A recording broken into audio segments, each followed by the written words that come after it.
Hola amigos de Kissing Chile, bienvenidos a nuestro octavo capítulo del video foro histórico que tenemos de la banda, el cuarto en que estamos ya inmersos en la década de los 80. En primer lugar, como siempre, saludar ahí a nuestro almirante Job, que desde Viña del Mar intenta que no nos veamos tan mal y nos escuchemos bien. Y darle nuevamente la bienvenida a nuestro panel de invitados, don Coto Hurtado, don Leito Eis Kilograni, don Ivo Pirovich, con quienes continuaremos el análisis, ¿no es cierto?, de los 80 enfocado en un personaje que es claramente uno de los Kiss más queridos por todos los fans, que es don Eric Carr, ¿no es cierto? Es imposible hablar de los 80 sin hablar de Eric Carr, y como hemos ido comentando en los programas anteriores, ¿no es cierto?, tanto de los discos, los singles, videos, etcétera.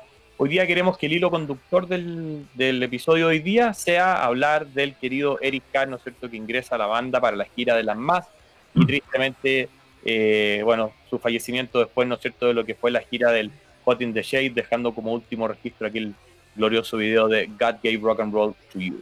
Pero para empezar a hablar, ¿no es cierto?, de Eric Carr, es importante, ¿no es cierto?, preguntarle a nuestros invitados cuál es su opinión general, ¿no es cierto?, de Eric Carr. No vamos a preguntar cómo lo conocieron, sino cuál es la opinión general que tienen de él como batero, cuál fue su aporte a la banda, y desde ahí vamos a continuar, ¿no es cierto?, el análisis a donde nos lleve la conversación. Don Cote, cuéntenos usted además que es baterista, pues entonces tiene una voz autorizada en esto.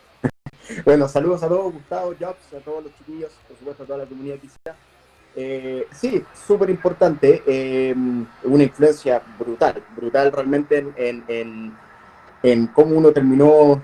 Peter Criss marcó cuando escuchamos los 100.000 años, pero después Eric Carr crecimos con él. Eh, Como baterista, me parece un tipo que tiene un beat, una forma de tocar muy potente. Que es divertido porque Peter Criss tenía esa cosa más swing, esa cosa más jazz, y llega Eric claramente con un sonido mucho más pesado, mucho más contundente, mucho más grande, técnicamente también superior. Y claro, puso todo un mapa nuevo para Kiss, que paradójicamente le toca grabar el The Elder, que es un disco, yo creo que ahora estado bien confundido, es como chuta, a ver, supuestamente yo entraba en una banda súper hard rock y todo, classic rock y todo lo demás, y un disco más experimental, más progresivo, pero que salió muy bien parado, suena muy bien ahí, voy a pedir por supuesto la producción, y claro, le aportó a Kiss esa contundencia, esa forma nueva de entrar en los 80, que se vio obviamente marcada desde el Creatures en adelante, o el Killers, digamos los temas del Killers, y me parece que un batero que tiene una potencia, una forma de tocar un beat súper especial. Técnicamente yo creo que en la época se me viene a la cabeza Steve Smith de Journey, incluso Alex Van Halen en su peak, que eran bateros que quizás técnicamente eran mejores, técnicamente, pero lo que tiene Eric Carr era un tema de una contundencia, de un beat, de un peso específico para tocar la batería que fue súper importante en el sonido de Kiss. Eh, Tiene una cosa él con el Charlie y la caja y el tom, que es característica de él, que la hacen casi todos los temas, de jugar también como marcar el tiempo con el tom, que es muy característico, en Heaven's on Fire, Tears on Fire, muchos hits. Es una forma de marcar también el Charlie, si te fijáis tiene una forma como media disco, esto con bandas de funk, en bandas media R&B, disco, y se le nota en la mano derecha, en el pulso del Charlie, como que marca todo el rato con un sonido medio funky. Lick era un súper buen ejemplo, y es característico en el sonido y el estilo de Eric Carr. Grande, un sonido contundente. Después me imagino vamos a hablar de los discos, porque en el Crypto of the Night se fueron en volar, como Eric Carr juega, suena y toca. Después ya lo fueron controlando, o él mismo se fue regulando, pero de un batero contundente, de un beat súper especial, de una forma de tocar particular, que agregó mucha musicalidad también, o él hizo de los solos de batería algo muy musical, eh, porque, como digo, no era una cosa solamente de técnica, que tocaba muy bien, sino cómo él integraba también elementos, que después lo aplicó muy bien en la gira La Asylum en adelante con los tonos eléctricos.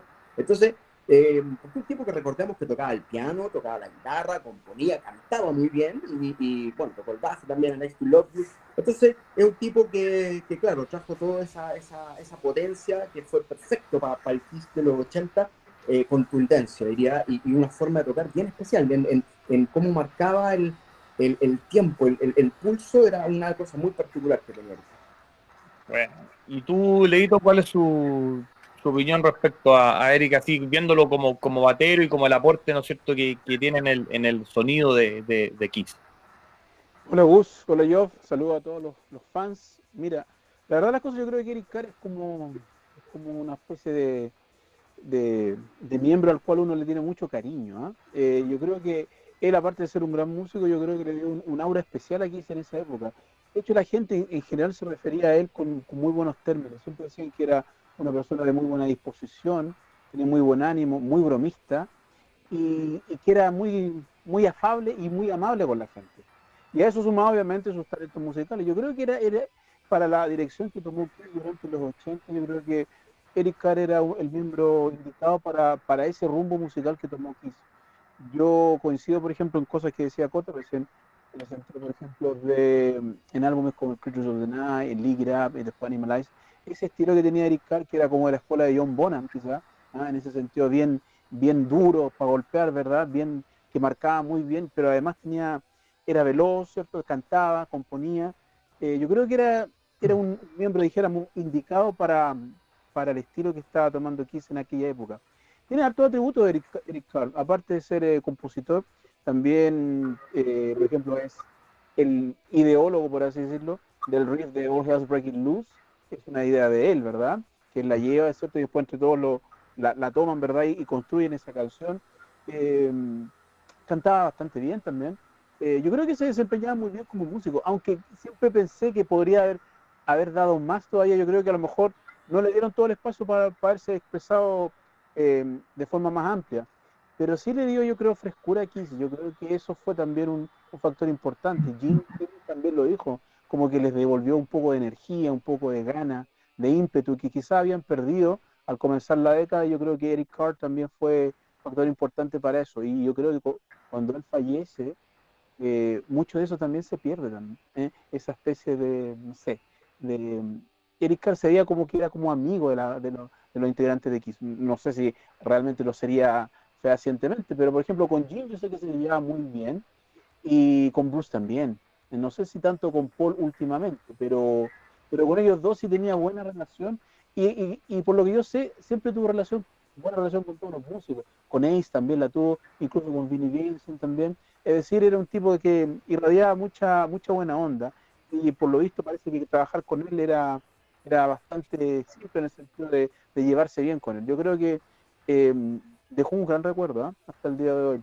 Por lo menos yo tengo un recuerdo muy especial por él, porque desde los 80 fue el baterista de Kiss y yo crecí escuchando Kiss siendo Eric Carr el baterista. Entonces, obviamente, en todos los procesos de los discos, Eric Carr estaba presente ahí y para mí al principio era un miembro más de Kiss. No era un músico traído para suplantar a Peter Criss, sino que era parte de la banda, ¿no? Yo lo veía así al principio. Y obviamente, sí, se ha hecho un poco de menos también, a pesar de que ha pasado harto tiempo desde que partió. Ujú. ¿Y tú, Ivo, cuál es tu opinión general o tu concepto general, digamos?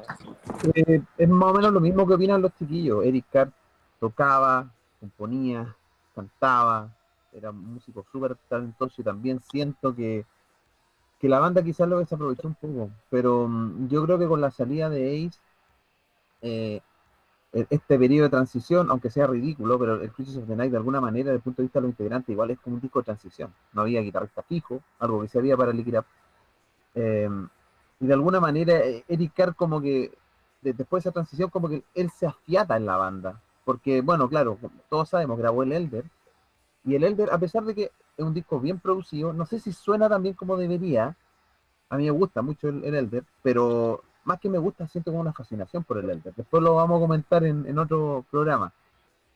Em, y en ese disco los arreglos musicales de Kiss son muy buenos y es porque se tomó mucho tiempo para hacer ese disco. Y eso es algo que no pasaba regularmente con los otros discos de Kiss, porque Kiss se metían al estudio y en 1 o 2 meses armaban el disco rápidamente y por eso mismo Kiss en vivo cuando tocaban las versiones, que eso es algo que ya venía de los 70, alargaban las versiones para hacer cantar al público o para darle frescura a las versiones en vivo. Si en general, no sé si, yo creo, todos nos hemos fijado que la mayoría de las bandas clásicas de los 70, incluso algunas de los 80, pero no todas, tocaban siempre versiones en vivo muy distintas a las versiones de estudio. Salvo quizá Iron Maiden, que Iron Maiden tocaba los temas como muy a la pata, pero el resto de la banda que siempre cambiaba los temas. Y Kiss hizo lo mismo. Y justo lo que mencionaban Cote y, oye, a todo esto, no había saludado a la gente. Hola a todos. Siempre se me olvida saludar, sorry. El roto porteño. Resulta que fue el batero adecuado en ese momento porque además con la aparición del heavy metal se sentía la necesidad de darle más energía a la música. Y mucha gente dice, no, me gustan las versiones de Kiss en vivo en la gira de Animalize o Ligraf, pero era lo que pedía el medio. O sea, uno ve, yo lo comenté en un programa anterior, Iron Maiden, dice Motley Crue, todas esas bandas estaban tocando a full y Eric Carr puso a Kiss, digamos, a un nivel para estar, digamos, compitiendo con esas bandas. Pero a mí lo que me hace más, como me llama más la atención de él, no es tanto el desarrollo de los 80, sino el contraste que hay cuando uno ve, por ejemplo, el Largo 79 y después el Sydney 80. Porque uno ve otra banda. Y no es que uno quiera denostar a Peter Criss, pero se nota que Peter Criss como que no estaba ni allí. Y Eric Carr entró con todas las ganas y la banda, yo creo, uno de los mejores shows de la carrera, la mejor gira de la carrera, la gira de la Max. Es impresionante cómo sonaba la banda en esa gira. O sea, mis versiones favoritas de Black Diamond o Rock and Roll Night en vivo son de esa gira. Pero es lo mismo, lo que comentaban los chiquillos, fue el batero indicado en el momento indicado, de todas maneras. Bueno, y además que también calzó harto, ¿no es cierto?, con el look de la banda, tuvo la gracia de crear este personaje, ¿no es cierto?, el zorro, ¿no es cierto?, de Fox, ahí con un maquillaje característico especial que curiosamente lo vinimos a conocer solo en el Critters y no en Elder, que era su disco debut, ¿no es cierto?, y que no tiene ninguna foto de los integrantes. Bueno, siempre ha sido algo medio extraño, a lo mejor medio místico. Pero cuando vamos viendo la performance de Eric Carr, ¿no es cierto? Es imposible, y acá me tomo un poco lo que decía Ivo, es imposible despegarlo de la época, ¿no es cierto? O sea, es un baterista quizás con una influencia, igual como decía Leito, súper Bonham, ¿no es cierto? Súper pesada, como un baterista inglés. Yo creo un baterista como una escuela bien inglesa, pero que se inserta súper bien en el heavy de los 80 y con toda esta búsqueda que Kiss hacía, ¿no es cierto?, dentro de esta época que lo hemos hablado en los programas anteriores, que en el fondo era ir siguiendo como a la gallina los huevos de oro, ¿no es cierto?, como seguir el estilo que estaba en boga, seguir el estilo que estaba pegando, seguir en el fondo tratando de ser una banda relevante. Y ahí cuando vamos viendo, ¿no es cierto?, el tema de Eric Carr y los shows en vivo, quería preguntarles también, ustedes cuando ven ahora esos shows, lamentablemente no hay tantos registros como a uno le gustaría, que es algo que estábamos conversando en la previa, pero bueno, siempre está ahí como el primer show, ¿no es cierto?, que es el Animalize, ¿no es cierto?, el Animalize Live and Censored, que es un video, un Laserdisc en su minuto, lo que haya sido, ¿cierto?, que es súper conocido por todos nosotros, que probablemente todos lo dejamos la cinta transparente de tanto verlo. Y ahí nos encontramos con un Kiss totalmente diferente a lo que estábamos acostumbrados a ver. ¿Cuáles son las sensaciones que a ustedes les produce ver a ese Kiss, digamos, súper acelerado, súper pinta 80, ¿no es cierto?, con un show grande, en una arena, ¿no es cierto?, bien producido, con un Paul Stanley haciendo todas estas intervenciones bien, ¿no es cierto?, particulares, etcétera. ¿Cuál es la sensación que a ustedes les produce eso, ¿no es cierto?, comparando con el Kiss que venía de los 70 y esto ya que es una banda totalmente diferente, digamos, porque los temas clásicos suenan muy distintos. ¿Jote? Sí, yo creo que, como decían los chiquillos, como bien decía Ivo, o tú también, era la época, es un batero muy de época, como bien decían Bonham, Ringo Starr son sus dos grandes influencias, bateros ingleses, y creo que la velocidad y adaptarse respondía a la necesidad de la audiencia, del medio, de la competencia, de todo el entorno que tenía X en los 80. Eric Carr lo aplicó muy bien. Entonces, claro, la verdad cosa es que no me molesta, porque recordemos que después, también años después, Kiss volvió como al tempo normal de las canciones, hasta el día de hoy, digamos, y no me molesta, quizá me acostumbré, crecí viendo el Animalize en vivo, los bootlegs que tenemos de la gira, es como parte de la época. Sí me parece que suena un poco, hay de repente canciones que pierden, que es demasiado embalado, como que se pierde un poco la esencia o del tema, pero en su momento, las dos cosas que bien, era la necesidad, lo vacilábamos mucho, creo que era un poco exagerado en algunos momentos. Eric Carr realmente demostraba, como bien decía Ivo, que podía poner a Kiss en competencia en carrera. Lo que hace en Under the Gun, bueno, ahí después podemos ir analizando los temas, es notable, digamos, entrar a competir ahí como listo, aquí quería un tema rápido, fast, y lo hacía, digamos. Entonces, sí, era la forma de Kiss estar al nivel de poder volver al ruedo, funcionó perfecto. Sí me parece que hay temas que pierden, que de repente es como demasiado embalado y se pierde un poco la esencia de la canción, pero para el momento me parecía bien, sonaba perfecto. Siempre se ha dicho que Gene Simmons fue el que dijo aquí hay que empujar el tema. No, claramente no era un tema de Eric Carr. No es que Eric Carr estuviera embalado tocando los temas, le hubieran dicho, oiga, viejito, ¿qué pasa aquí? Era un tema de banda, es decir, Gene y Paul dijeron, compadre, aquí la esencia, las bandas que la están llevando son Judas Priest, Iron Maiden, miren, vamos. Y se adaptaron y funcionó perfecto. Y la otra cosa es que en su momento, bien, años después, la otra cosa es que cuando lo vi, lo encontré como, wow, qué embalado, wow, era demasiado. Era como que hay canciones que se perdieron esencia, pero bien, para la época era perfecto. ¿Y cuál de los temas, así como pregunta bonus, qué tema crees tú que pierde harto en esta interpretación? Puta, buena pregunta. Detroit Rock City podría ser.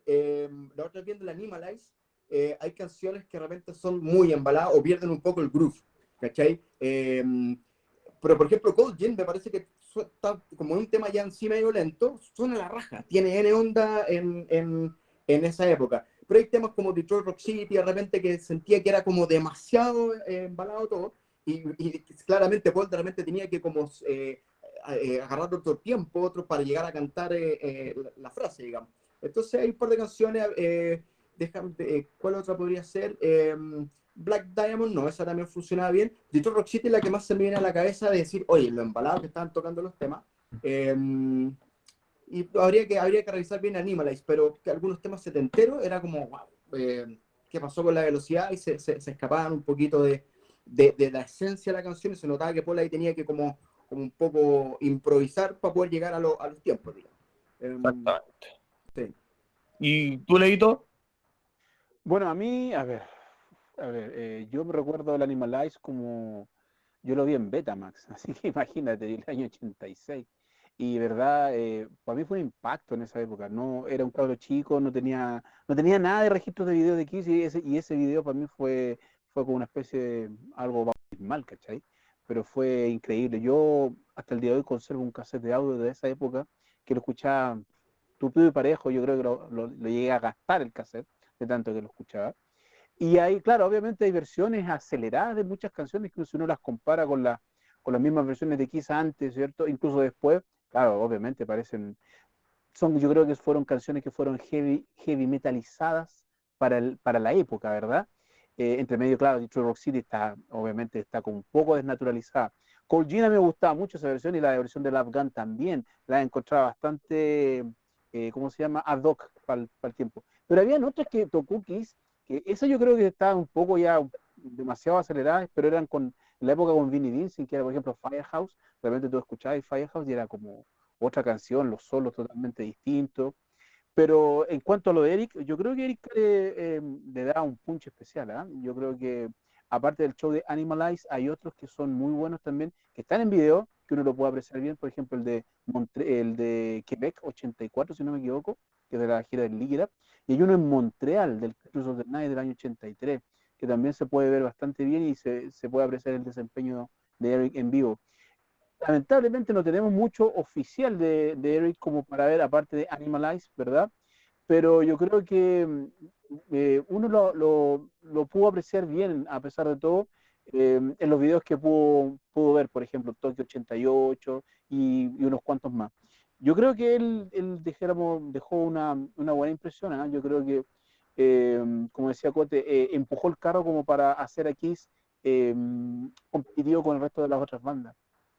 Sin duda que ese rol yo creo que Peter Criss no habría sido capaz de cumplirlo, porque obviamente son de naturaleza distinta, no son de la misma cuerda, tocan distintos, son estilos totalmente diferentes, Y Eric Carr obviamente era el indicado en esa dirección. Y yo creo que tiene el sonido de Kiss guarda mucha relación a la forma que él tocaba durante los 80. Yo creo que le dio un plus especial, sinceramente. Ujú. ¿Y tú, Ivo? Coincido con los chiquillos. A mí, ¿sabéis qué me pasa? Virtual Rock City no me molesta tanto más rápida. Se siente un poco raro, pero no me molesta. ¿Sabéis qué canción? Yo creo que es la que siempre me hizo mucho ruido y no es tan antigua en relación a las clásicas. Creatures of the Night. Taca, taca, taca, taca, taca, taca, taca, taca. Es como demasiado. De hecho, yo me acuerdo que yo escuché vi el show del Animalize antes de escuchar bien el Creatures of the Night, la versión de estudio. Y escuchando el video dije, "Pero eso está bueno, sí, creo que me suena". Y cuando escuché Creatures en el disco, es como, wow, esta versión me gusta mucho más que la que tocaban en vivo. Esa para mí es como la canción que representa el Eric Carr acelerado, y como lo comentamos, es solo 2 años después del show del Animalize. Solo 2 años después del Creatures of the Night. Esa es una de las que más me hace ruido. Love Gun, Lick It Up, todas más aceleradas, pero en general funcionan bien. ¿Qué otra? Rock and Roll Live funciona bien más rapidita también. Esa otra canción que por la intensidad y para cerrar el show también funcionaba súper bien. ¿Qué otra? ¿Qué otra es que tocar? Fits Like a Glove. Y de las antiguas, bueno, las que, claro, Firehouse, de lo que dijo Leo en la gira en el show en el Maracaná. Ahí se nota, ahí tocan Firehouse súper rápida. Pero en general yo creo que Eric Carr funcionaba muy bien en esos shows. Y llama la atención que ese sonido de Bonham pudo adaptarlo, el peso con que él le pegaba a la batería, lo pudo adaptar a un sonido más moderno. Porque John Bonham no tiene nada que ver, por ejemplo, con el sonido de Iron Maiden, o de Judas Priest. Pero de alguna manera Eric Carr pudo canalizar su influencia y yo creo que en general logró un muy buen resultado. Quizás donde Kiss estaba tan heavy metalizado en esa época, quizás lo que le falta un poco a la música de Kiss, tanto en vivo como en estudio, son matices. Que sí tenía el Kiss de los 70, pero eso yo creo que ya tiene que ver con las personalidades. O sea, habían 4 músicos que en teoría, a pesar de que Paul y Gene eran los jefes, Ace y Peter igual metían harto la cuchara, aportaban con los arreglos. Y yo creo que eso recién se empieza a romper en el Asylum, a pesar de que a mí me gusta más Creatures o Liquid me gusta más que Asylum. Creo que en Asylum empieza como a orientarse más hacia el lado setentero. De alguna manera tiene muchos elementos de los 70, sí. Pero en general el show del Animalize es como una excelente fotografía de cómo sonaba Kiss, por lo menos entre periodos 83, 85, 80, quizás hasta 87. Claro. Porque después de eso baja la revolución. Exactamente. Después ahí lo vamos a conversar en un ratito más, en el fondo, ya llegando al final de los 80, cómo Kiss llega a esta como conciliación de su vida pasada con su vida presente, ¿no es cierto? Como que ya equilibran los setlist mucho más, rescatan mucho material de los 70 que vuelven a tocar, etcétera. Pero hay un tema que les quería preguntar, que en el fondo, nosotros cuando vemos la trayectoria de Eric durante ¿no es cierto?, 10 años de grabaciones en Kiss, básicamente, o la década, porque fueron todos los 80, entre el 81 y el 89 al final. Ahí pasa por distintas etapas, ¿no es cierto? Lo que hace en Elder yo lo dejo fuera porque en el fondo creo que no era el disco donde él se pudo mostrar correctamente o donde uno pudiera apreciar, y de hecho hay temas que incluso él no toca, que los toca otro baterista, que no me acuerdo si era Schwartz, Sí, Alex Schwartzberg. Schwarzenberg, ese, exacto, que creo que el que tocó en el solista de Paul, si mal no recuerdo, que tocó Sí, algún. también tocó, también, sí. Y bueno, en Elder uno básicamente pasa desapercibido, tú no puedes decir, oh, qué buen baterista es o qué mal baterista es, como que la batería es lo que es. En Creatures ya es una cuestión brutal, ¿no es cierto? Es un sonido que es realmente atronador y donde es como un Bonham llevado a la máxima expresión respecto al peso. Pero después, para mí, parte como donde él empieza a demostrar como la mayor parte como de su propio estilo, es desde Lick It Up en adelante. No sé si ustedes van a concordar, pero como yo lo veo al menos es que en el fondo en Lick It Up y Animalize es un baterista súper heavy, muy, muy heavy. En Asylum pasa a ser un baterista mucho más Bonham, ¿no es cierto? Porque tiene, como decía Ivo, y de hecho conversamos con Claudio cuando tuvimos el programa de Asylum en Discografía de la China, que es un disco que tiene muchos matices de Led Zeppelin, ¿no es cierto? Que es mucho más hard rock, ¿no es cierto? Sin perder el tema heavy. Y ya después para Crazy Nights y Hot in the Shade vuelva a cambiar su estilo de nuevo, ¿no es cierto? Porque yo creo que al menos la producción en Crazy Night no le juega a favor a Eric Carr. Encuentro que se pierde mucho, que sobre todo el drive con el hi-hat que él tiene, que es un pulso súper irregular, entre comillas, o súper acentuado, ¿no es cierto? No son golpes parejos, sino que un golpe más, acentúa un golpe, baja otro, tiene un golpe muy, muy, muy peculiar, ¿no es cierto? En el hi-hat. En Crazy Night se pierde, creo que todo dentro de la producción, y que es un tema que probablemente ahí cuando ustedes comenten quizás van a tocar, que la producción de Crazy Night, ¿no es cierto?, entre el reverb, entre, ¿no es cierto?, como que tanto medio, como que se pierde un poco a Eric Carr, y después, bueno, Hot in the Shade, que pasa a ser un disco mucho más vuelta a las raíces, pero que lamentablemente sabemos que hay temas que están hechos con Drum Machine, que al final es básicamente un disco de demos que salió, ¿no? que pareciera que no fue muy postproducido o producido lisa y llanamente. Y ustedes, cuando ven en el fondo la evolución de Eric, ¿no es cierto?, en los discos en estudio, dejando un poco de lado lo que son los shows en vivo, ¿concuerdan con esto? Yo creo que en el fondo es un tema interesante a plantear, porque también los discos, como lo hemos hablado en los otros capítulos, van variando el estilo, pues no es el mismo disco durante todos los 80, sino que Kiss igual se fue mimetizando y evolucionando durante la época. Leito, ¿qué opinas tú? Yo creo que sí, coincido con lo que estás diciendo tú con respecto a los estilos de Eric de acuerdo a las épocas que fue viviendo Kiss. Yo siempre me llama la atención justamente la batería en el Creatures of the Night, en Saint and Sinner, por ejemplo, una canción como esa, o en War Machine, por ejemplo, que eran como, era como el sello de Eric Carr.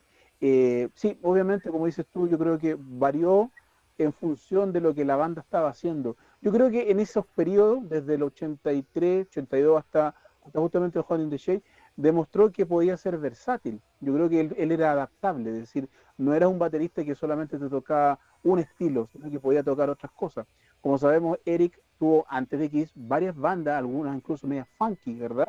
Entonces yo creo que él conservaba todo ese bagaje musical y lo ponía al servicio de Kiss en ese momento. Entonces él era bastante dúctil en ese aspecto. Y eso yo creo que también ayudó a la banda a, obviamente, después tener, dijéramos, una tendencia como la que apreciamos en Crazy Night, que ya no es tan heavy, ¿verdad? O como en Hot in the Shade, sino que obviamente tiene un aspecto más glam, hard, rock, qué sé yo, pero Eric Carr obviamente también hace bien su pega. Yo creo que nunca destiñó en eso. Yo creo que él siempre fue un músico que se destacó por cumplir bien, a pesar de que obviamente habían vaivenes musicales, pero yo creo que él fue muy, dijéramos, muy asertivo en todo eso.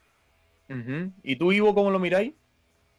Es verdad, Eric Carr venía de otra época y obviamente hay una cosa bien interesante, porque en los 70 hay una especie de combinación, no se da tan notoriamente quizás en la música, sí en las bandas progresivas, pero así todo, hay una mezcla que justo la mencionaba el Leo, que esto de combinar elementos del pop con el rock, ¿cachai? Con la música negra o la música Motown empieza a meterse muy fuerte desde fines de los 60 y muchos bateristas empezaron a tomar recursos.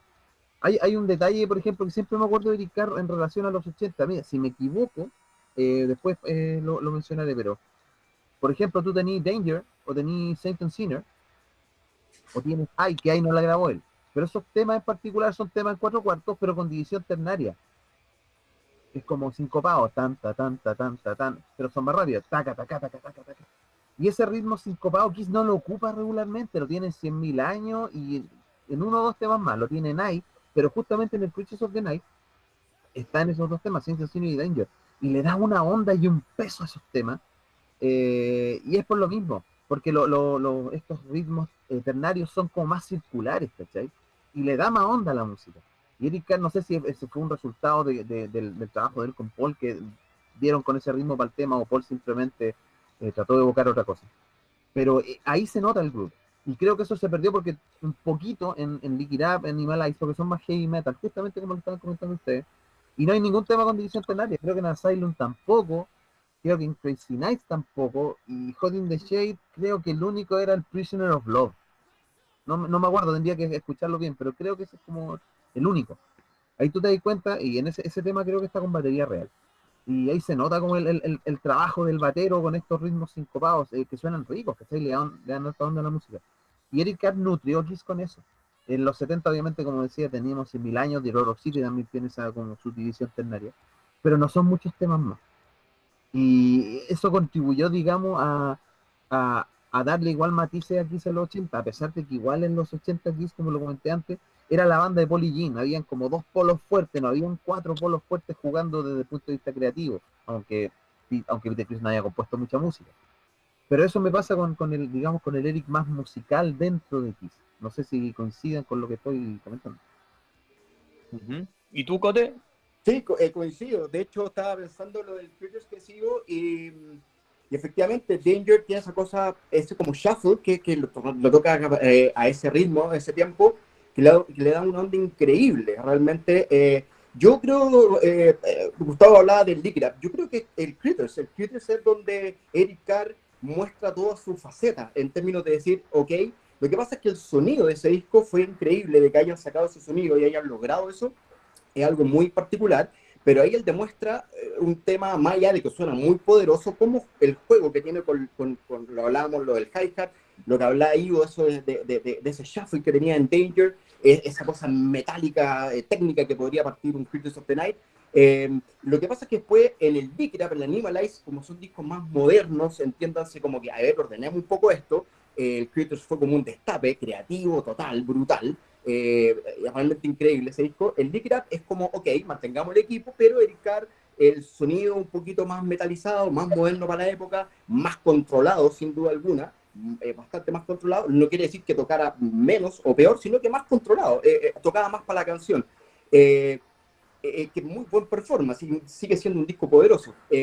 Ya en el Animalize me parece que tiene un sonido incluso más metalero, y con un performance técnicamente superior. Si te fijáis, toca I Have Renowned to the Fire, es uno de los temas más difíciles que grabó Eric Carr, pero peluísimo.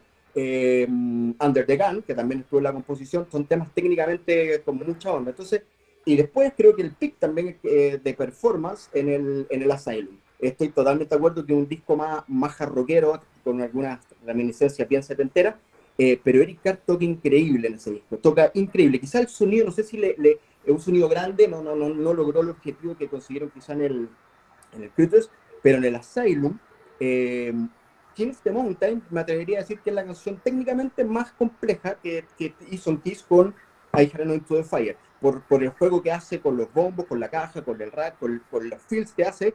¿Se acuerdan? King of the Mountain es una cuestión hasta media progresiva. Es una banda hasta media progresiva, ¿sabes? Entonces, hace cosas que tienen mucha onda, mucho power, que el power sabemos que lo tiene, y de repente salía con estas cosas medias técnicas que quedamos todos como, wow, medio sorprendidos. Y ahí se nota, yo creo que entre el Critters y el Asylum, el Eric Carr, la potencia mezclado con esta sutileza de mezclar el hard rock con la cosa más fina, y que técnicamente podía hacer cosas muy potentes.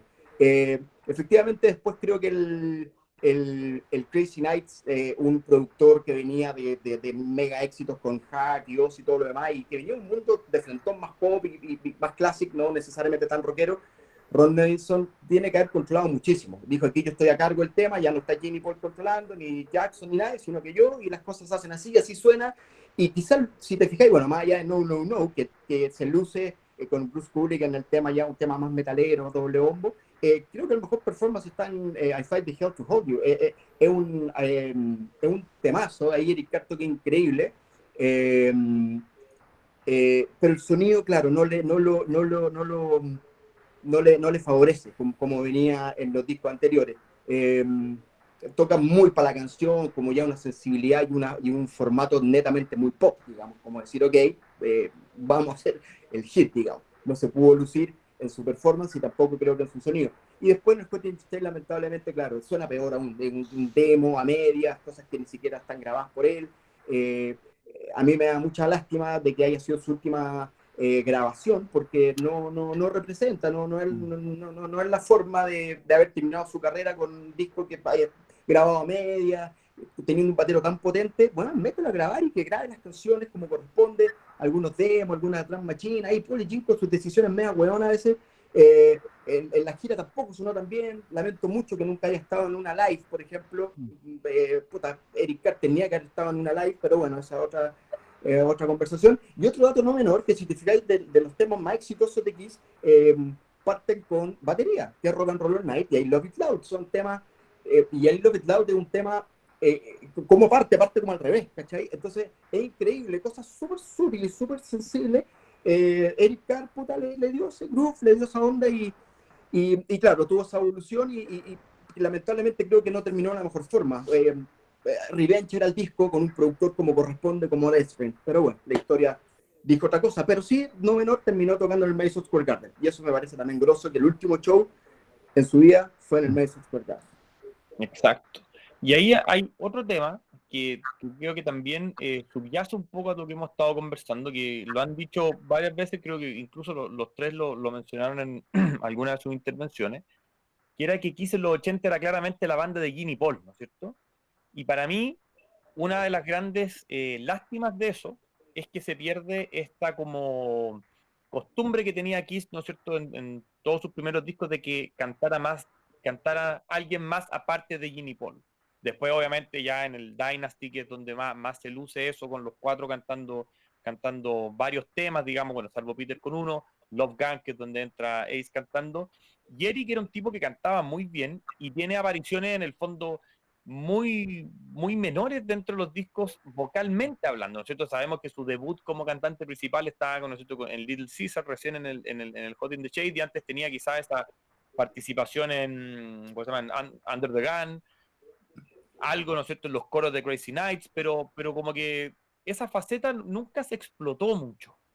A mí me hubiese gustado también que a lo mejor que en estos discos hubiese habido un tema cantado por Eric Carr, sobre todo si le sacáis uno de los de Jim, que era por lo general bastante de relleno. Creo que a lo mejor le hubiese dado un matiz distinto. ¿A ustedes tienen alguna como percepción particular a ese respecto, Ivo? Eh, yo también siempre lamenté el hecho de que Eric Carr no cantara. No entiendo qué pasó ahí. Eh, no sé.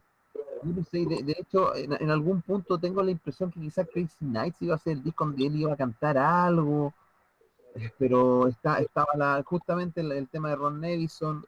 Un dato a todo esto, Adam Mitchell, que es coescritor de algunas canciones como Crazy Nights, hay una entrevista muy buena donde habla del disco, y él comenta una cosa bien importante. Acá me salió un poco lo de Eric Carr, pero me acordé así a la rápida. Él dijo que él nunca quedó conforme con las versiones finales del disco y que le gustaban más los demos. Y hace como un año aparecieron varios demos. De hecho, apareció el demo de Crazy Nights. Y el demo de Crazy Nights, a pesar que no es muy buena la calidad, la canción suena más grande, suena como más estable. Así que, bueno, volviendo a Eric Carr, no sé, yo no entiendo por qué no lo aprovecharon. Claro, tiene intervenciones en Under the Rose, ahí compuso algo, Escape from the Island, Organ Break You Loose, Under the Gun, que lo había mencionado, No, No, No. ¿Qué otra más? Y claro, ya está lo del Hot in the Shade. Hot in the Shade hizo Little Caesar y creo que ninguna más. Y es como, no sé, algo pasaba en la banda en esa época. Yo no leí el libro de Paul, pero he leído bastante sobre la relación de él con Eric. He leído comentarios, me han comentado varias cosas, y parece que Paul no se estaba llevando muy bien en esa época. Pero yo no sé realmente qué es lo que pasó en esa época, que la necesidad de concentrar el poder, de alguna manera, lo veo de esa manera, esto de concentrar el poder, y más encima era la banda de Paul Stanley. Tenía la posibilidad de tener a un Eric Carr quizá cantando y sacándole partido y darle un sentido más Kiss, pero no lo hicieron. Y encima estaba desligado. Bueno, acá todos sabemos que hay varios temas que Paul Stanley, sobre todo en Animalize, da la impresión que los temas de Gene Simmons los terminó Paul Stanley. Él terminó de grabarlo y de hacer los arreglos, porque creo que las versiones no eran muy buenas, las versiones originales que había dejado Gene a medio hacer. Y por qué raro esto de no querer sacarle partido musical al batero que más encima canta. No entiendo. Eric Carr cantaba, como decían, muy bien. O sea, en vivo hacía toda la vez y le ponía mucha garra. De hecho, esta es una fuerte discusión que siempre hay con los amigos que nos gusta Kiss, y comentamos que muchos dicen, no es que Eric Singer es mejor que Eric Carr, probablemente, pero yo no veo que Eric Singer, incluso en su entrada Kiss, haya tenido la garra que tenía Eric Carr para cantar, ¿cachai? Y sí, probablemente Eric Singer toca más, pero Eric Singer como que toca con más corazón, así que es como complicado ponerlo en la balanza. Pero teniendo un tipo con tanto corazón para cantar y para tocar, no sé qué pasó ahí, que no le sacaron más partido. Sobre todo, como te decía, para ampliar ese espectro de musicalidad que Kiss sí tenía en los 70. No sé. Bueno, ahí lo que yo he leído al respecto, digamos, es que parece que Eric se sentía un poco como menospreciado, digamos, ¿no es cierto? Como un hired gun, ¿no es cierto? Como un músico a sueldo, como un músico que no tenía mucho derecho a voz, podríamos decir, ni menos a voto en la banda. Y al parecer eso lo habría afectado bastante. El mismo Bruce lo ha dicho en varias oportunidades. Bueno, Paul Stanley también lo dijo. De hecho, en uno de los cruceros le preguntaron por Eric Carr y le preguntaron si Eric Carr no hubiese fallecido, si hubiese seguido siendo el baterista de Kiss. Y él dijo que probablemente no. Y es como, wow, así, porque uno siempre tiene la impresión de que el ingreso de Eric Singer fue obviamente por el cumplimiento de Eric Carr, pero parece harta más agua bajo el puente, parece que algo había pasado también con el solo en vivo de Eric Carr, que por tal se lo sacaba de los shows, que después lo ponía, sí, había varios temas, yo lo sé ahí, después ahí se los dejo como extra para las intervenciones de Leito y Cote por si saben algún dato adicional, pero yo tengo entendido que por ahí va un poco la cosa, o sea que era un tema de tanto de Eric, de sentirse como no apreciado en su total esplendor, y obviamente también problemas sobre todo con Paul, ¿no es cierto? Porque Gene en esa época yo creo que también estaba como con la cabeza en muchas partes y no sé si quizá haya sido su prioridad número uno. Tú Leito, ¿cómo veis esta parte, digamos, de la participación? Yo creo que, sí, coincido con lo que decía el Cote antes, ¿ah? Yo creo que Eric Carr se merecía un registro en vivo más allá del home video, del Animalize. Yo creo que es muy poco para él.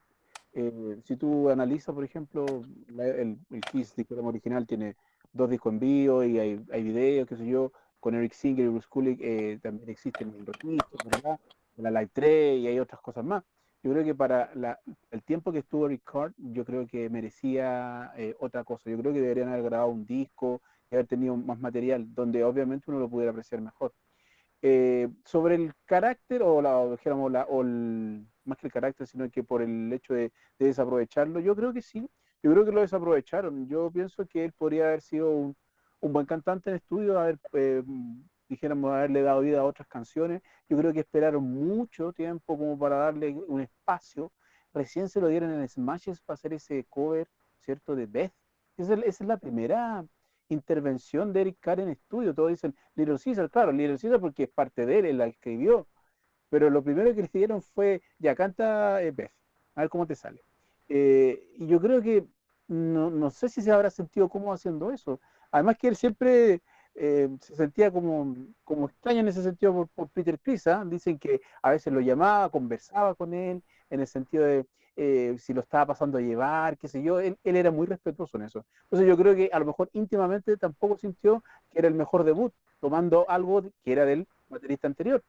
Pienso que yo creo que deberían haberle dado un espacio mayor antes, que hubiera presentado una canción, que hubiera cantado, y como decía Ivo, Paul en ese tiempo estaba como haciendo las toas, y bien le habría venido, ¿cierto?, o una ayudita, ¿cierto?, dentro de la banda, ya que Gino obviamente prácticamente no se podía contar con él.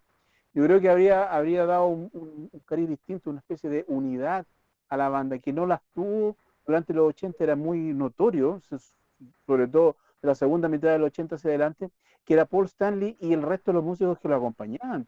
En los videoclips se ve, por ejemplo, en el video de, por ejemplo, Let's Put the X6, es Paul Stanley el que sale adelante y los demás están en segundo plano, pero notoriamente. Entonces yo creo que eso habría sido un buen elemento como para haber amalgamado más la imagen de Kiss. Pero lamentablemente no resultó. Yo creo que fue un talento mal aprovechado. Se podría haber hecho algo más con Eric. Yo creo que él gustosamente había colaborado con eso, pero yo creo que el espacio no se le dio.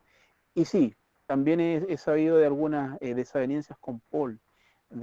Por ahí creo que, a lo mejor quién me contaba la otra vez, parece que Felipe Montaldo nos contó una vez, que alguien los vio ahí en una banda que te reunió aquí, no me acuerdo quién era, pero puede haber sido Enough is Enough, que uno de los músicos vio que poco menos que Eric Carlos estaba siendo muy maltratado por Paul, en sentido de cosas lo estaba retando poco menos. Y había un trato un poco, claro, que creo que un poco dictatorial.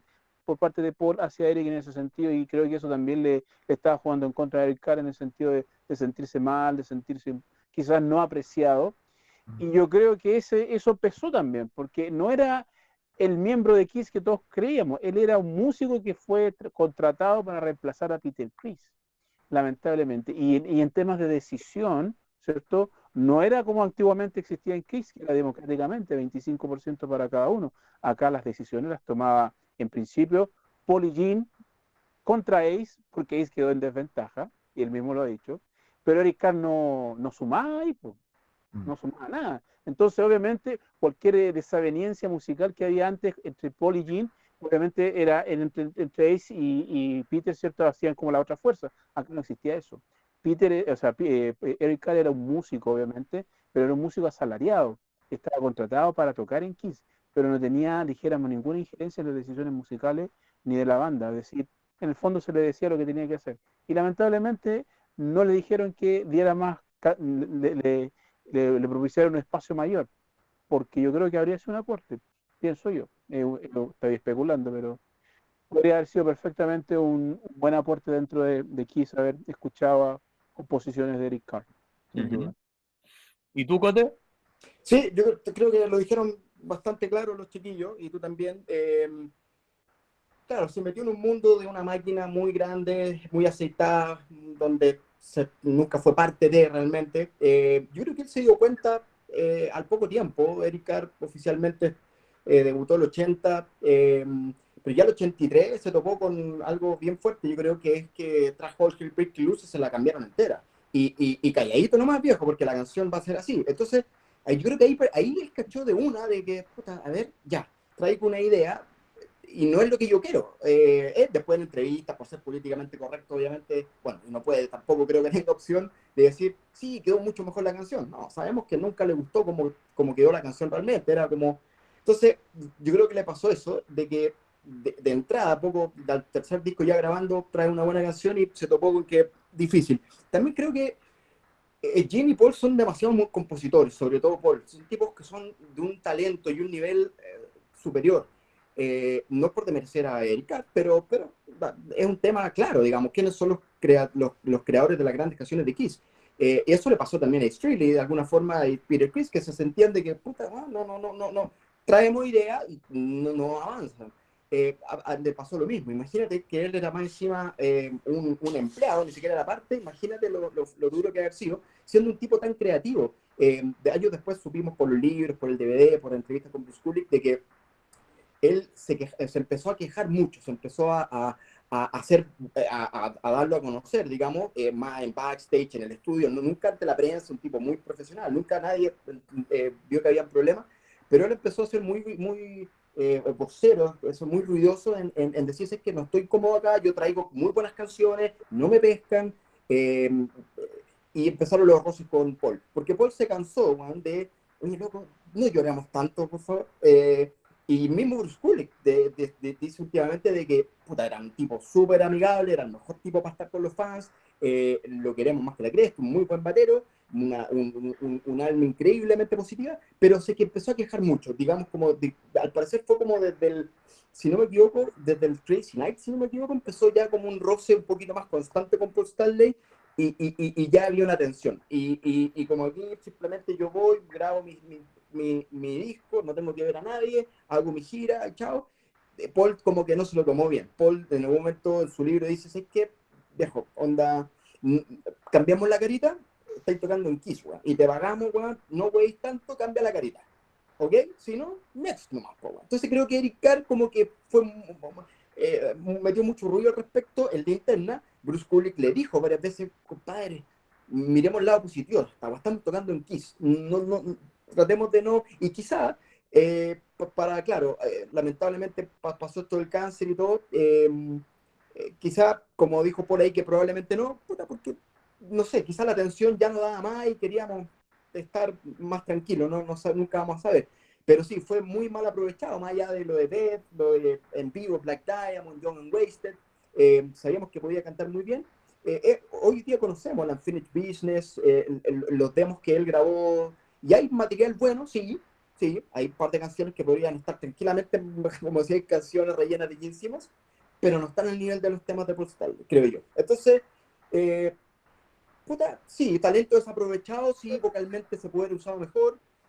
Seguramente hay un par de canciones por ahí que claramente son bastante mejores que varias sobre todo Jim de los 80, pero no está, Paul era una máquina para componer, sobre todo en esa época, acompañado de Desmond Child y todo, Adam Mitchell y todos los demás. Entonces me imagino que el nivel era muy peludo, era muy alto. Pero igual, él se sentía muy bajoneado, se sentía mirado menos y debe haber sido complicado con el talento porque es un tipo muy creativo, se terminó haciendo cartoons, sus historietas que eran súper avanzadas, eso es lo que hizo con Rockology, era una cuestión de avanzada que después Nickelodeon y todos los demás como que agarraron la idea y se hicieron súper mega famosos, él lo tenía desde mucho antes, por distintas razones, por tiempo, no se pudo, y por suerte después Adam Mitchell y Bruce Kulick terminaron un poco el proyecto con la familia de Eric Carr, por supuesto. Pero sí, creo que se desaprovechó un poco el talento que tenía, eh, pero se topó con una máquina muy aceitada y con un cabrón como Paul Stanley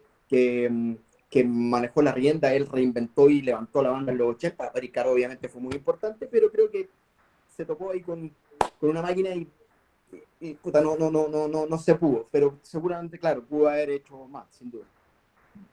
Sí, ahí, bueno, yo también estoy de acuerdo que en el fondo claramente no hay ningún tema de Paul que uno vaya a sacar de algún disco, probablemente quizás en Hot in the Shade lo podemos debatir más, pero en los otros, lo de Paul es como casi intocable, creo yo, digamos. Siempre yo pienso en un tema cantado por Eric Carr, reemplazando con alguno de Gene Simmons o sumándole un tema más al disco, digamos. Esa es como la ecuación mental. Claro. Y concuerdo también con lo que señalaba Leito, ¿no es cierto? Que es criminal que no exista una live oficial de esa época.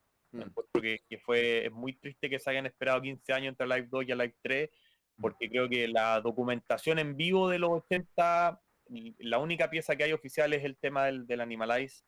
Después, bueno, en el Kissology que salió el tema de Japón, ¿no es cierto? También. Pero es una lástima porque perdimos la oportunidad, ¿no es cierto?, de tener esa cápsula de tiempo que son los discos en vivo de cómo sonaba la banda en esa época. Así que Sí. bueno, pero ante eso no hay nada que hacer. Pues ojalá alguna vez la banda saque algún registro en vivo como posterior, como lo hacen un montón de otros grupos que han sacado, que no van sacando necesariamente discos en vivo de la gira actual, sino que de repente recuperan material antiguo y lo lanzan igual. Pues ojalá que algún día Kiss tenga esa deferencia, llamémoslo, porque yo creo que también que sería un buen tributo a Eric Carr, que es alguien que obviamente, como lo hemos ido conversando a través de toda esta charla, ¿no es cierto?, fue un gran aporte, ¿no es cierto?, y es un tipo que dejó su marca en el sonido y en el look de la banda también, en todo este tiempo. Usted, y ya para ir como cerrando el programa de hoy, ¿no es cierto?, que hemos ido, o sea, lo hemos dedicado íntegramente al gran Eric Carr. ¿Cuáles dirían ustedes o en qué disco dirían ustedes que está la mejor performance de Eric Carr en general? No un tema en particular, sino en general. ¿Cuál es el disco que ustedes escuchan y dicen como, este para mí es el mejor Eric Carr de todos los que quedaron, grabados? ¿Leito?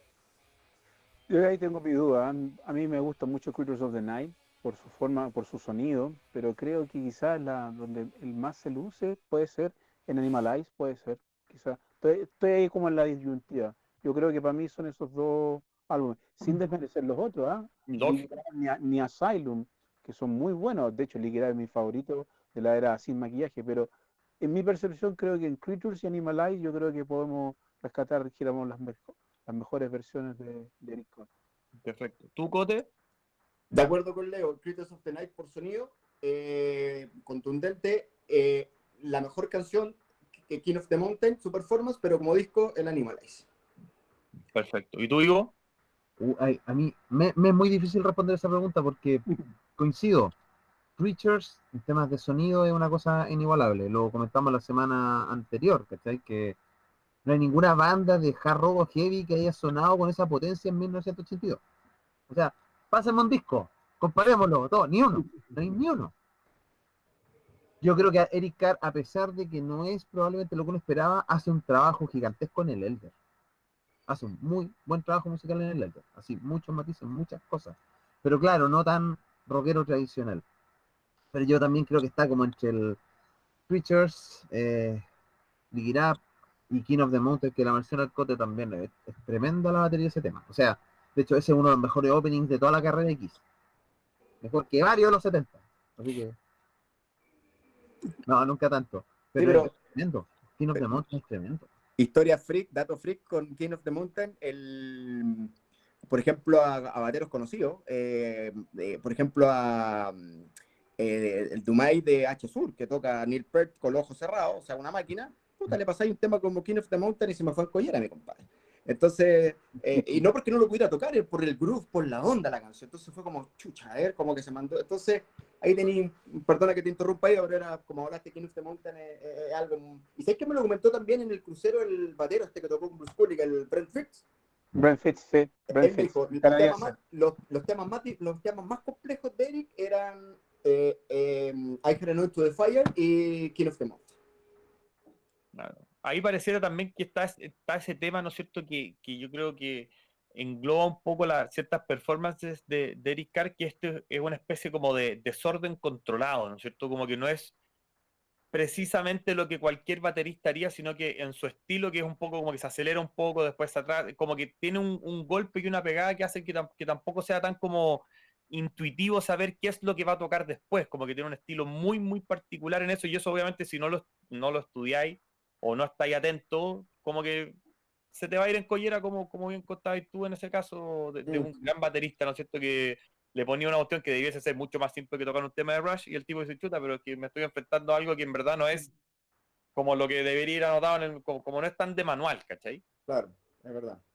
Es así, es bien intuitivo y bien dentro de desordenado, entre comillas, como decís tú, pero claro, eso, sale con unas pasadas, un sonido y una forma de tocar que es como, te perdí un poco, porque es como, chuta, ok, entonces no tenía una, claro, no hay una escuela marcada o una forma, pero claro, era lo que hacía particular, y es lo que hablamos al principio, lo que bien decís tú del hi-hat, es una cuestión súper particular de Erika, de cómo marcaba el tiempo, el sonido, y otra cosa que tiene, que eso que hablábamos al principio, de cómo vais marcando la caja con el tom. Big Grab va, es caja con tom, caja con tom, caja con tom, o con, sí, con tom.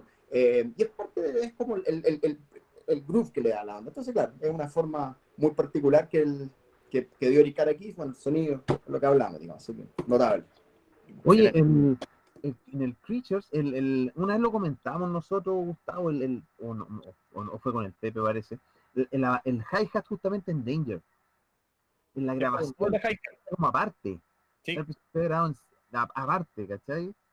Ahí, Pareciera que hay un doble hi-hat ahí, porque hay mm, uno que va así como marcando las semicorcheas, pero preciso durante todo el tema, pero no te parece que haya como que pareciera ser como un segundo hi-hat que hay grabado ahí. sí. Mm. Sí. O Zayn and Sinner, porque eh, Ahí. o está con doble, con el, o con tenéis las dos opciones, pero pues, ahí también yo he tratado de tocarlo y es como peludo, es como mantenerlo, es súper peludo. Sí. Oigan, chiquillos, bueno, ya nos vamos acercando al final del programa y ante una conversa como la que hemos tenido hoy, ¿no es cierto?, donde obviamente hemos hablado un montón de Kiss en los 80, quizás no tanto, acá nos salimos un poco de la óptica del país, ¿no es cierto?, pero no, no, no es relevante en el programa de hoy.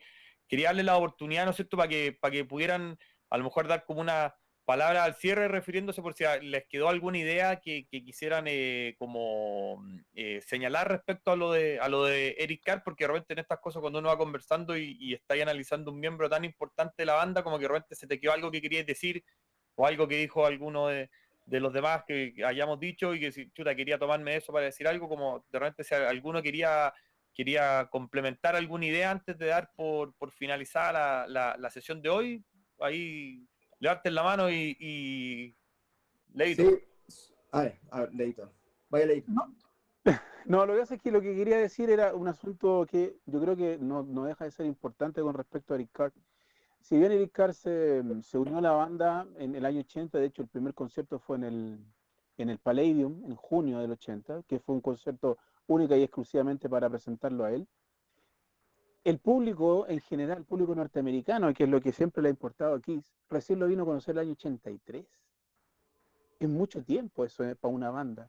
Pues piensa tú, el 80 la gira de las más fue en Europa, 81 The Elder no tuvo gira.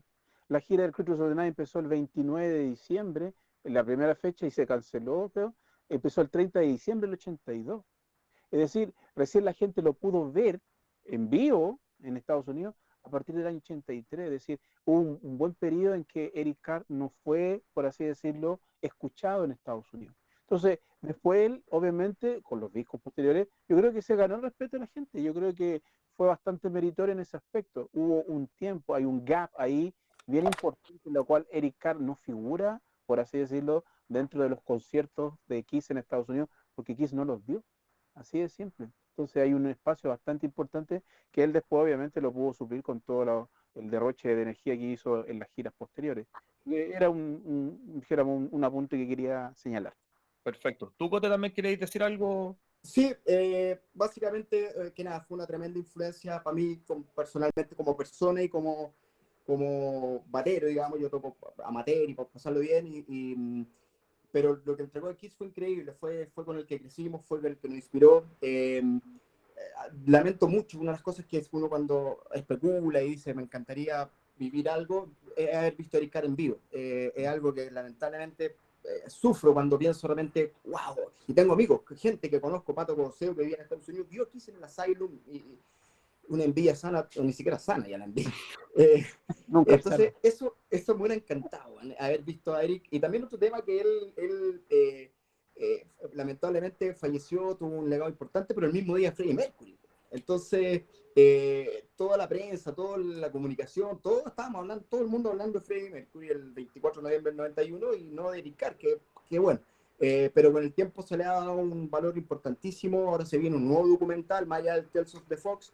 Entonces, los fans nos hemos preocupado y nuevas generaciones que tiene que ver con lo que hablamos la otra vez, de Bruce Kulick, se ha preocupado y ya por el propio, más allá de Bruce Kulick, la discografía de Kiss en los 80 por su propio peso ha ido agarrando mucho valor con los años.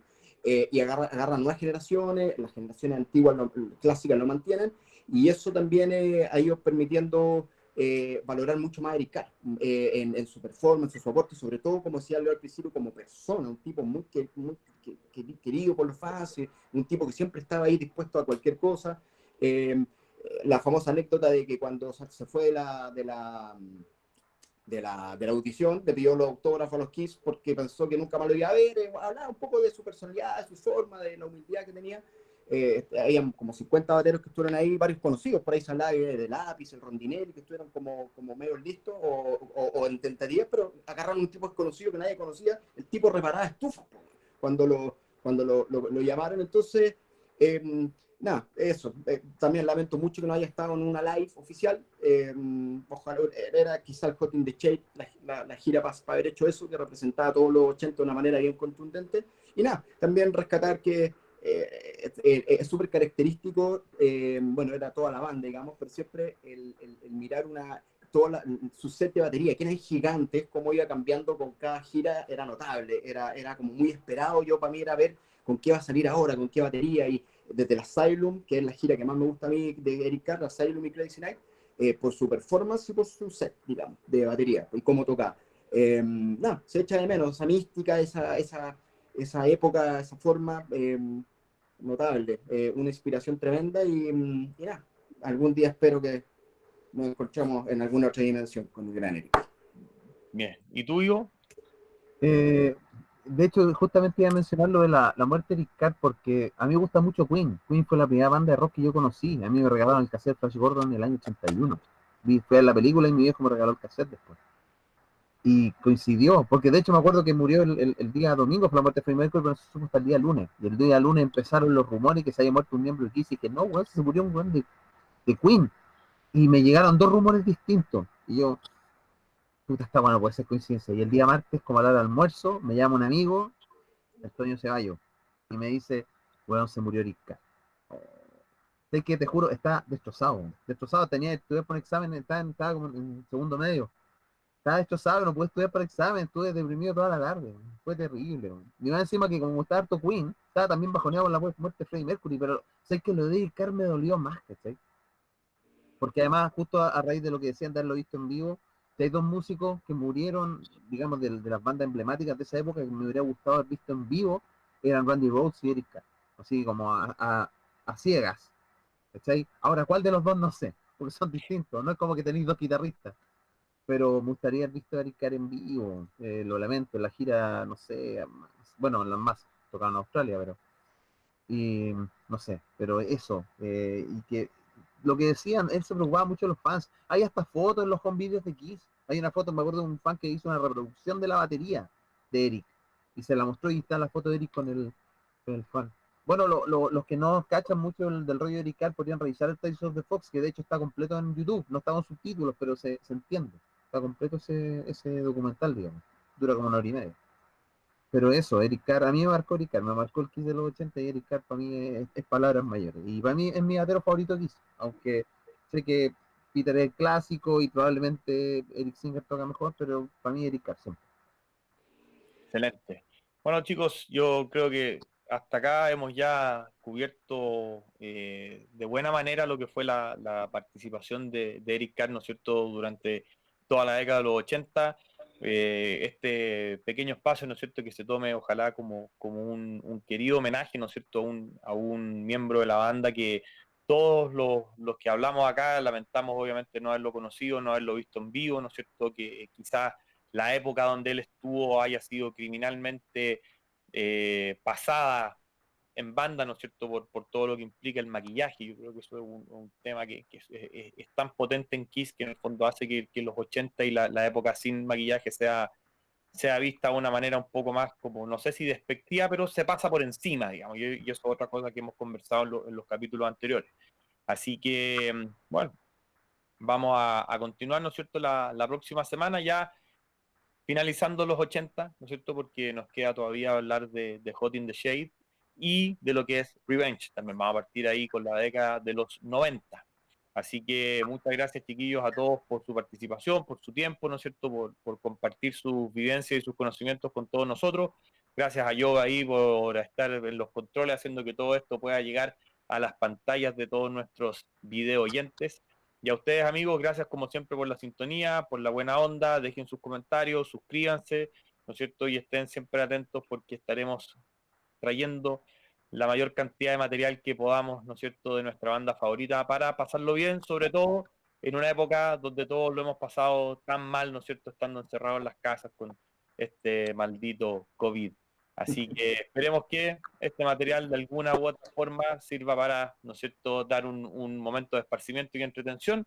Muchas gracias como siempre por su tiempo y nos estamos viendo en la próxima semana en una nueva edición del videoforo Kiss histórico de Kiss en Chile. Chao, chicos. No, Chao, estén chao. bien. Saludos. Grande Eric.